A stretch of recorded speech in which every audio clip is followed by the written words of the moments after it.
우리가 함께 나눌 말씀의 제목은 버림받은 사람을 선택하신다는 제목으로 말씀을 나누겠습니다. 오늘 말씀은 이렇게 시작합니다. 하나님께서 사울이라고 하는 사람을 선택하셨고 그 사람을 왕으로 세우신 거예요. 그런데 어떤 일이 벌어지느냐 하면 하나님께서 더 이상 사울에게 왕 자리를 유지할 수 없도록 그렇게 버리셨다. 그런 말씀으로 오늘 말씀이 시작됩니다. 하나님은 이제 새로운 왕을 세우시기 위해서 사무엘이라고 하는 선지자를 부릅니다.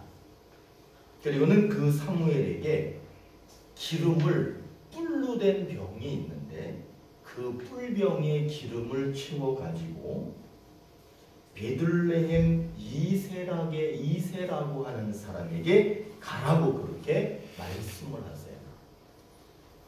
이제 사무엘은 뿔병에 기름을 담아서 베들레헴에 도착을 합니다. 그리고는 하나님 앞에 제사를 드리기 위해서 제사 자리를 만들어요. 그리고는 누구를 초청하느냐, 누구를 초대하느냐 하면 거기에 살고 있는 이세라고 하는 사람과 그 이세의 자식들을 그 제사 자리에 초대합니다. 이제 사무엘이 그 자리에 앉아서 이세가 데리고 온 자녀들을 봤는데 그 자녀 중에 엘리압이라고 하는 청년이 사무엘 앞에 섰을 때 마음속으로 무슨 생각을 하느냐 하면 하나님께서 이 사람에게 기름 부으실 것을 원하시겠구나, 이런 생각이 마음에 드는 거예요. 야, 이 정도면 하나님께서 기름을 부어서 왕으로 세울 만한 사람이다, 그렇게 말씀하시겠구나, 그런 생각을 했습니다. 그때 하나님께서 사무엘에게 이렇게 말씀하십니다. 그의 용모와 키를 보지 말라. 사람들은 외모로 사람을 판단하고 사람들은 외모를 보지만 나는 중심을 본다. 그렇게 말씀을 하셨습니다. 사무엘은 이제 이 사람이 아니구나 라고 하는 생각을 하고 이세가 7명의 아들을 데리고 왔는데 한 사람 한 사람 그렇게 7명의 모든 사람을 다 봤어요. 그런데 거기에서 하나님이 오케이 한 사람이 하나도 없는 거예요. 하나님이 바로 그 사람이다, 거기 기름을 부어라, 이렇게 말하는 사람이 한 사람도 없는 거예요. 그래서 사무엘이 그 아버지 이세에게 뭐라고 얘기하느냐 하면 지금 7명을 다 봤는데 하나님이 기름을 부으라고 한 사람이 하나도 없다라고 얘기를 합니다. 그럼 사무엘이 물어봅니다. 이게 다냐? 물어봐. 이 7명이 다냐? 그랬더니 이세가 뭐라고 얘기하느냐 하면 막내가 하나 있는데 그 막내는 지금 양을 지키고 있습니다 라고 얘기하는 거야. 여러분, 여기서 우리는 무슨 생각이 드느냐 하면 아버지는 7명은 그래도 이 7명의 아들 중에는 왕으로 세움받을 만한 사람이 있겠다고 생각한 거죠. 그리고 7명이 일해야 될 거를 지금 누가 혼자 일하고 있는 거예요? 막내 아들이 혼자 가가지고 일하고 있는 거예요. 그러니까 무슨 생각이 드느냐 하면 아버지는 7명은 인정했지만 막내는 인정하고 있지 않구나라는 것을 짐작할 수 있습니다.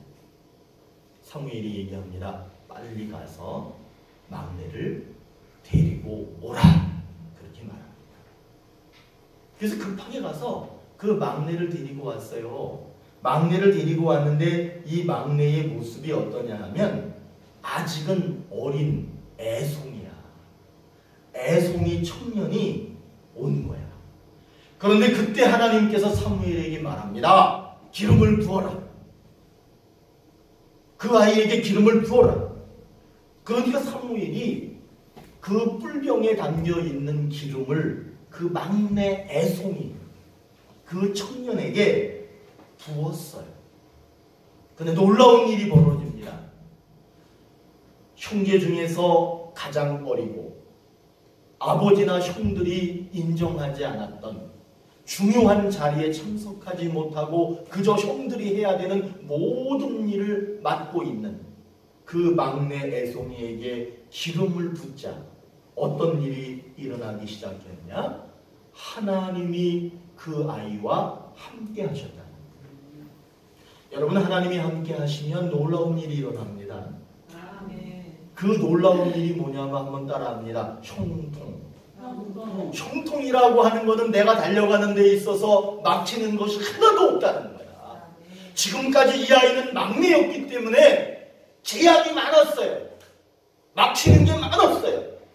그런데 하나님의 기름을 붓는 순간 하나님이 함께 하시면서 이제는 막히는 일이 없는 순탄한 그런 멋진 삶이 열리게 됐다는 거예요. 오늘 이 말씀은 매우 중요한 세 가지를 우리에게 가르쳐 줍니다.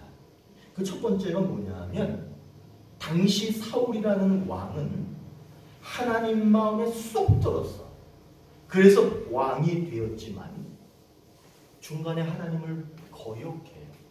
그래서 왕의 자리에서 버림받게 된다는 거예요. 여러분, 신앙생활하면서 정말 중요한 게 뭐냐면요, 하나님으로부터 무엇을 받았다가 아니야.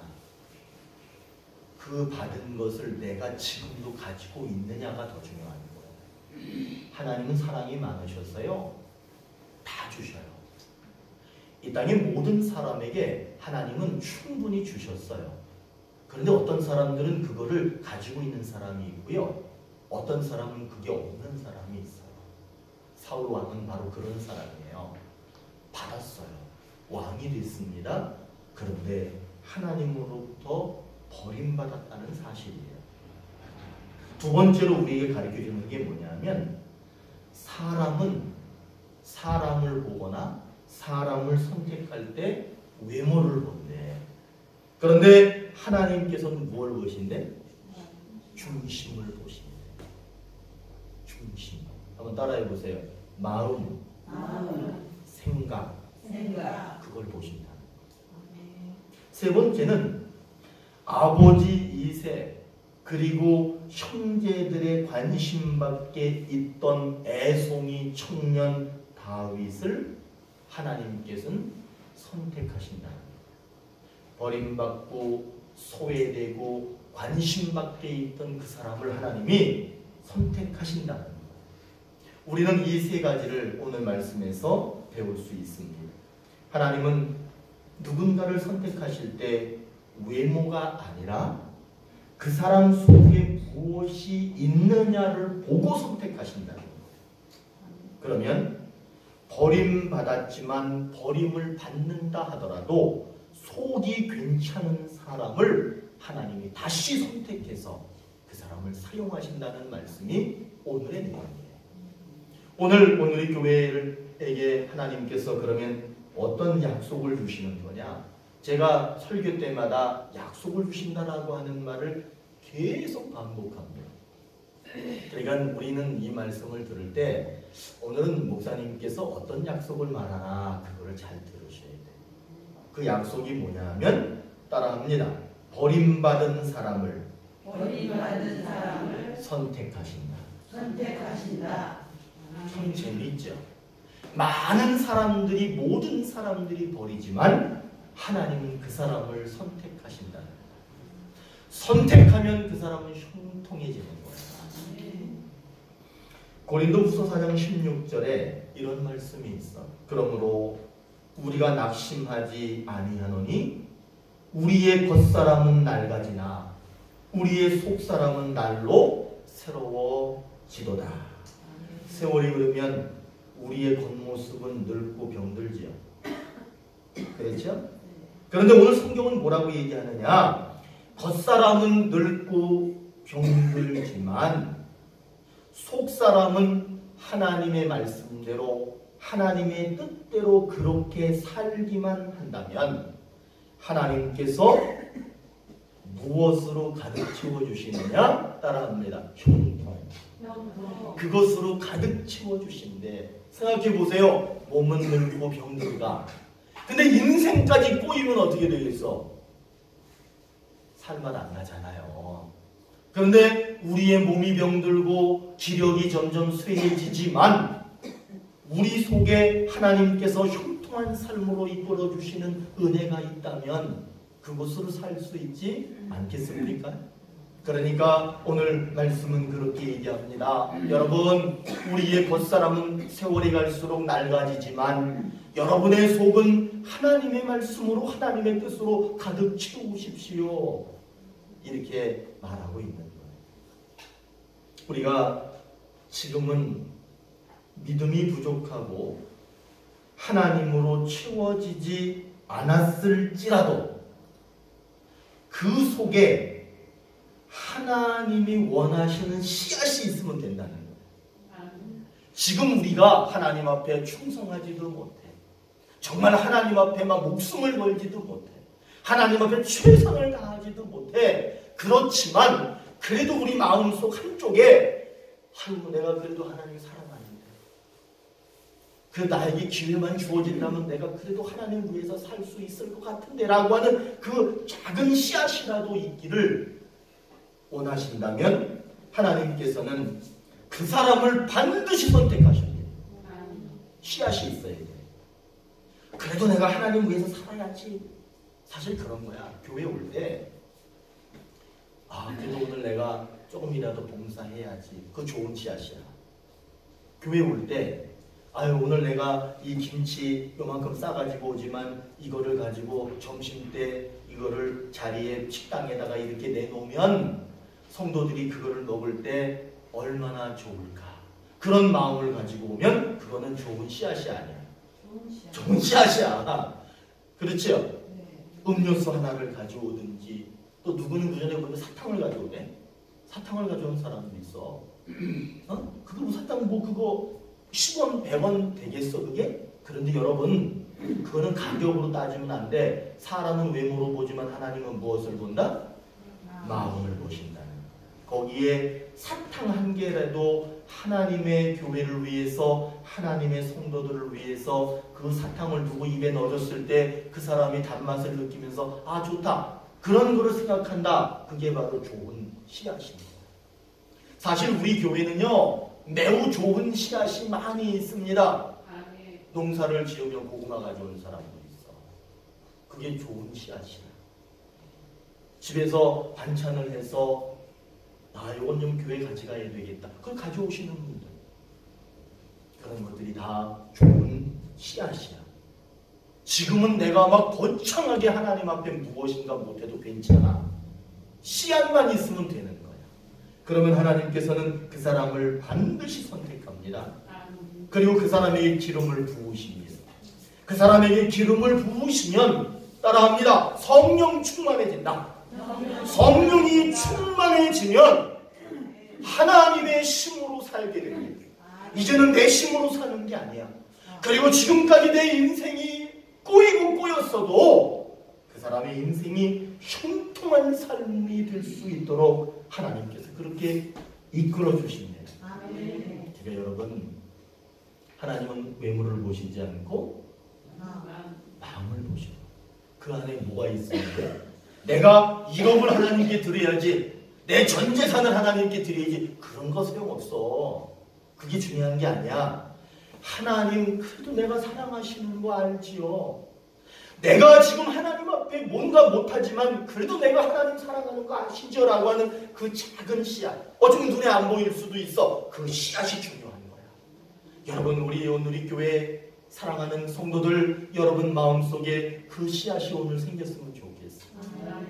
아직 뿌리도 없고 싹이 나지도 않았을지 모르지만 그 씨앗이 오늘 여러분 마음속에 한 개씩만이라도 있으면 여러분의 삶을 형통하게 하신대. 기름 부으신대. 성령 충만하게 하신대. 여러분들의 삶을 형통하게 하신대. 이 은혜가 여러분에게 있기를 바라겠습니다. 오늘 하나님이 뭐라고 약속했대? 버린 사람도 선택하신대. 그런데 여기서 중요한 게 뭐냐면 버린 사람을 선택하기 위해서는 기준이 중요해. 기준이. 자, 우리들은 사람을 선택할 때 외모를 봐. 근데 하나님은 뭘 봐? 마음을 봐. 그러니까 이제 우리의 기준으로 가면 안 돼. 누구의 기준으로 바꿔야 되느냐면 하나님의 기준으로 바꿔야 되는 거예요. 그래도 고집스럽게 나는 내 기준으로 갈 거야. 회개하셔야 돼. 나는 내 기준으로 갈 거야. 이거는 꼭 회개해야 돼. 오늘 말씀 6절에 보시면 사무엘은 이새의 아들 엘리압을 봤어. 이 사람을 왕으로 세워야 되겠구나. 이 사람이 왕이구나. 그렇게 확신했어요. 확신했어. 근데 하나님이 노. 여러분 이 노 하면 끝난 거야. 노 하셨어. 사무엘은 엘리압의 겉모습에 반했지만 하나님은 속에 좁은 실을 가진 막내 애송이 다윗을 선택하셨다는 사실이야. 그러나 만약에 사무엘이 하나님의 기준을 무시하고 자기의 기준대로 끝까지 밀어붙이고 선택했다면 위대한 왕 다윗은 없는 거예요. 그리고 여러분 이스라엘이라고 하는 나라가 지금 있잖아요. 그 나라가 있을지 없을지 불투명해지는 거예요. 사무엘이 자신의 기준을 버리고 하나님 기준을 따라갔기 때문에 그게 가능하게 된 거예요. 우리의 기준으로 하나님 판단하면 안 됩니다. 우리들 기준으로 하나님 판단하는 경우가 많아. 하나님은 이런 분이야, 하나님은 저런 분이야, 그렇게 판단하는 경우가 있다는 거예요. 우리의 기준으로 우리의 신앙을 판단하셔도 안 돼요. 우리의 신앙을 우리의 기준으로 결정해서도 안 돼요. 하나님을 결정하고 하나님을 판단하고 신앙을 판단하고 신앙을 결정하는 것은 절대로 인간적인 생각, 세상적인 기준으로 하면 안 된다는 거예요. 누구의 기준으로 해야 되느냐? 하나님의 기준으로 하셔야 돼요. 하나님의 기준으로만 한다면 버림받았던 애송이 막내 아들이 기름 부음을 받고 하나님이 그를 선택하고 그를 형통하게 하신 삶이 이루어지게 될 줄로 믿습니다. 오늘 약속은 뭐라고 했어? 버림받은 사람을 선택하신다. 여러분 어쩌면 우리들이 버림받은 사람 아닙니까? 아이 나는 안 버림받았어. 아이 그러면 행복하셔서 좋겠어. 그런데 실제로 보면 이리 치고 저리 치고 그렇게 살았어. 저도 보면. 그러니까 어떻게 보면 되게 소외되고 외롭고 막 이렇게 살았던 세월이 있었던 것 같아요. 그렇다면 내가 버림받은 인생이고 버림받은 사람 그런 존재이지만 하나님께서 나를 선택하실 거야. 그런 확신을 갖기를 원하신다면 기준을 하나님의 기준으로 그냥 바꾸시면 되는 거야. 그냥 확 바꿔버리면 되는 거야. 오늘 6절에 보시면 사무엘은 뭘 봤대? 외모를 봤대. 이 사람이면 된다. 자기 기준으로 결정했어. 그러나 하나님께서는 7절에서 뭐라고 얘기하시느냐? 여러분 이거 매우 중요한 거야. 사람은 외모를 보거니와 나 여호와는 중심을 보느니라. 그렇게 말씀을 하시면서 오늘 말씀을 이어갑니다. 제가 언제 이렇게 길을 갔는데 딱 멈춘 적이 있어. 길을 가다가 딱 멈췄어. 왜냐하면 저 앞에 감탄할 정도로 진짜 멋진 차가 서 있는 거야. 아, 저 원래 그런데 욕심 별로 없어. 진짜 욕심 없어. 전 돈에도 그렇게 욕심 없어. 차 이런 거 별로 욕심 없어. 그런데 진짜 제가 감탄할 정도로 너무 멋진 검정색 승용차가 서 있는. 야, 또 이 사람이 또 세차를 또 얼마나 깨끗하게 했는지 차에 먼지 하나 없어. 또 햇빛은 떠가지고 차가 막 반짝반짝 빛나는 거야. 반사돼가지고. 그래서 저도 모르게 넉넉히 그거를 계속 쳐다봤다니. 한참을 쳐다보면서 별 생각이 다 드는 거야. 저 차 얼마쯤 할까? 아, 1억은 넘겠다. 차 요즘에 1억 넘는 거 많아요. 아, 1억 넘겠다. 막 이렇게 해서 한참을 보는데 있는데 운전석에서 창문이 한 20cm 정도 찡 열리는 거야. 그 담배꽁초가 똑 떨어지는 거야. 그때 제 마음에 무슨 생각이 드느냐 하면 갑자기 그 차가 똥차로 보이는 거야. 그렇게 막 감탄해가지고 제가 막 이야 저렇게 멋진 차가 있나. 근데 갑자기 담배꽁초가 똑 떨어지니까 담배꽁초 같은 차로 보이는 거예요. 그래서 제가 무슨 생각이 들었냐면 검정색 멋진 승용차가 중요한 게 아니라 그 안에 타고 있는 사람 얼굴은 못 봤어. 요만큼만 열어서. 그런데 그 안에 누가 타고 있느냐가 더 중요하구나. 겉모습은 웅장하고 멋있고 몇 억 가는 것처럼 보이지만 그 속에 누가 있느냐가 중요하구나. 그래서 제가 뒤도 안 돌아보고 싹 돌아서 그냥 갔어요. 그 차가 제 마음에서 완전 사라져버렸어요. 여러분 그런 기사들 보신 적이 있을 거야. 대구에서 있었던 일인데 대구에 공동모금회라고 하는 것이 있어요. 그런데 평소에 폐지를 주우러 다니는 75살 먹은 김모 할머니가 성금 10만 원을 기탁했어. 거기다가 성금 10만 원을 냈는데 뭐라고 그러냐면 이거 불우하고 어려운 이들을 좀 위해서 써주세요. 그래서 아이고 할머니 이 돈 어떻게 이렇게 마련하셨어요? 그러니까 제가 열심히 폐지를 주워가지고 그동안에는 경로당에 간식을 이렇게 사다 나눠 먹고 그랬었는데 최근엔 코로나 때문에 경로당에 못 가서 그 돈으로 음식을 살 수 없어서 제가 이거를 어려운 이웃에게 쓰라고 가지고 왔습니다. 그리고 놓고는 그냥 얼른 사라져버려요. 창원 마산에 있는 행정복지센터에서 또 어떤 일이 있었냐면 74세 먹은 어르신이 100만 원을 그 센터에다가 기탁했대. 근데 이 어른은 어떻게 사냐 하면 최저 생계비 아시죠? 기초연금을 받는 그런 분이야. 그런데 이분이 1년 동안 열심히 폐지하고 고철을 갖다 모았대. 폐지 고철 모으는 게 어쨌든 그걸 가지고 이분들이 하시는 건데 100만 원을 기부를 했어. 그래서 뭐라 그러냐면 소외계층들이 추운 겨울에 얼마나 힘들겠느냐. 내가 조금이라도 도움이 되고 싶다. 그런 말씀을 하시면서 자기 이름이 뭔지도 밝히지 않고 그걸 내고 가셨대. 제가 이거 어디서 찾았냐면 인터넷에 찾아봤어. 행정복지센터에서 그런 것들을 올려놓은 그 용인의 처인구라고 하는 곳에 뇌병변장애를 가지고 계신 77세 먹은 K라고 하는 분이야. 이분들 여러분 김모 할머니 이름도 밝히지 않아. 그다음에 K라고 하는 할아버지 77세 먹은 분이 처인장애복지관에다가 1,000만 원을 냈어.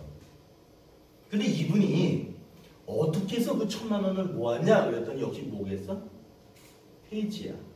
폐지를 열심히 모아가지고 그걸 팔아가지고 후원금을 만들어가지고 그거를 나보다 어려운 처지에 있는 사람들에게 썼으면 좋겠습니다. 뇌병변 장애가 있다면 몸이 불편하신 분이거든요. 그것도 연세도 77세 된 분이에요. 근데 이분이 그거를 지원하는 거야. 그리고 어려운 사람들에게 써달라 이렇게 말하고 갔대. 이분의 이름이 뭔지 모르고. 여러분 제가 이 말씀을 드리는 이유는 뭐냐면 하나님께서 원하시는 것이 무엇이냐. 겉모습이 멋진 승용차 안에는 담배꽁초 같은 사람이 타고 있었어. 그러나 이 어르신들 겉모습은 어쩌면 아주 허름하고 낡은 옷을 입고 그리고 그분들 대부분이 자전거나 유모차 끌고 다니시는 거 알아요? 유모차에 폐지 주워봤자 얼마나 주워. 그런데 거기에다가 유모차 끌고 다니면서 거기에 폐지를 담아가지고 자기보다 더 어려운 사람들을 써달라고 하는 그것은 겉모습은 어쩌면 초라해 보일지 모릅니다. 겉모습은 장애가 있는지도 모릅니다. 그러나 저는 그분들 속에 천사가 있다고 믿습니다. 여러분 겉모습이 화려하다? 담배꽁초 같은 사람이 속에 있다니까.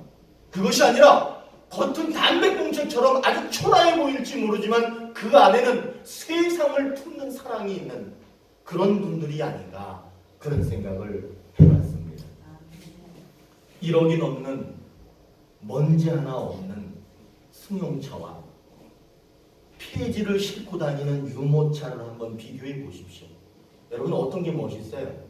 1억 넘는 승용차랑 폐지 몇 장 싣고 끌고 가는 유모차, 둘 중에 어떤 게 더 멋있어 보이세요? 하나님은 분명하게 이렇게 말합니다. 겉모습이 중요하지 않다. 속에 무엇이 있느냐가 중요하다. 선택받았지만 버림받는 사람이 있고 버림받았지만 선택받는 사람이 있다. 이제 기준을 바꾸라. 기준을 바꾸면 된다는 거예요. 사랑하는 오늘의 교회 성도 여러분, 마음속에 하나님이 원하시는 하나님을 담으셔야 돼요. 말이 좀 어려웠나? 자, 다시 한번 여러분 마음속에 하나님이 원하시는 하나님을 담아야 돼요. 여러분 기준으로 하나님 만들어가지고 담으면 안 되고 하나님이 원하시는 그 하나님을 담으셔야 돼요. 그리고 믿음 역시 마찬가지입니다. 여러분들이 생각하고 만들어낸 믿음을 담으면 안 돼요. 하나님이 원하시는 믿음을 담으셔야 돼요. 소외되고 무시당하고 병들고 버림받고 아무도 손뻗지 않는 그 사람을 바라보는, 그리고 그런 사람을 바라보는 그 사람을 하나님이 선택하셔서 하나님은 왕 같은 사람으로 세우신다. 다윗이 버림받았지만 왕으로 세움받은 것처럼 우리들도 버림받은 인생 같지만 그 안에 씨앗, 좋은 씨앗을 가지고 있으면 왕 같은 사람으로 세우신다. 이것이 오늘의 약속의 말씀입니다. 사랑하는 오늘의 교회 성도 여러분, 여러분 속에 그 씨앗이 있기를 간절히 소망합니다.